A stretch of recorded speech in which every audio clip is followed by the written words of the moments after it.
everyone, Dan here from the Next Issue Podcast. On today's video, I'll be doing a review for Wesley Dodds, The Sandman #1.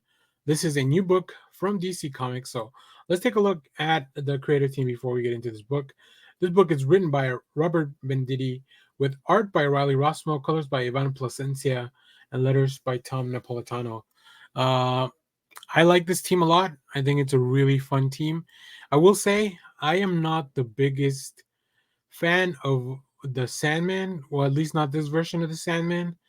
Um, I don't know much about him. I haven't read much Wesley Dodds, but I wanted to check out this first issue for for the channel, and of course just to see if it's a new book, because like I mentioned, the creative team really it's a very attractive creative team when you put all the pieces together. So in this book, the Golden Age Sandman returns in a new noir mystery. No one escapes the Sandman's dark dreams, not even Wesley Dodds himself. After years of testing and experimentation, Wesley perfected his sleep gas as the optimal weapon for fighting crime without causing undue harm.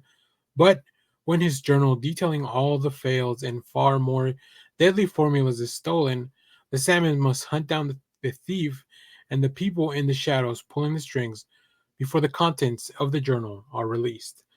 Um, I think the idea of the Sandman using this gas is really fun, uh, and I I I want to say this doesn't feel fully like a noir story for me.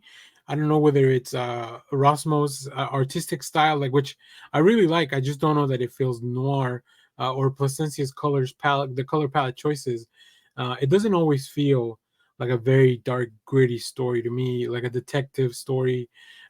Something more similar to what I would read in Brubaker Phillips' book, for example, right? But it's still a really fun romp, I think. There's a lot of Wesley Dodds in this book, which I'm glad that they're trying to expand the story on that. It doesn't always make for the most interesting storytelling when you're trying to look into Wesley Dodds and his life, and like how he's trying to pitch this gas to replace some of the more violent weapons.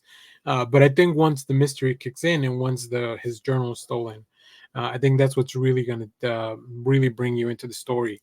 Let's take a look at some of the preview art, because as I mentioned, I'm a big fan of Riley Rossmo, and I just think, like, I like the look of the book.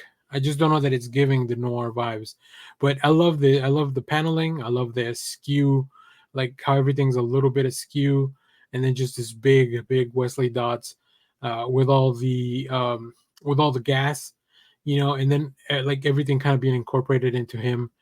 We also get a little bit of a flashback of his story.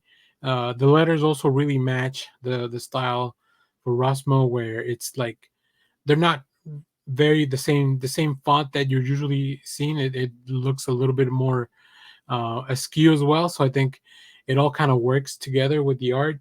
As you can see, some of the other effects of the gas are more deadly. And I do like Wesley Dodds as a character. I feel like he just wants to do good, not only because he's a member of the Justice Society, but also just as his legacy, right, of this character. So I think this is going to be a fun series. I will say it is not at the top of my reading list, so this might be something that I end up reading once it's collected, or like on DC Unlimited or DC Infinite. But if you are a fan of Wesley Dodds, let me know what you thought about this issue. Does this capture the essence of the character? There's some really cool covers for this book. I will say that. So I'm definitely picking up issue 1, at least just to have those covers and get some Riley Rossmo art in my life. But let me know what you thought about the issue down in the comments, as always. Thank you for watching, everyone. Remember to share, like, subscribe, hit the bell so you know when we go live. That is most Saturdays, 10 a.m. Central Standard Time. Stay tuned. We have more comic reviews, trailer reactions, 2 recaps, all that fun stuff in the channel. Thanks for watching, everyone. Bye-bye.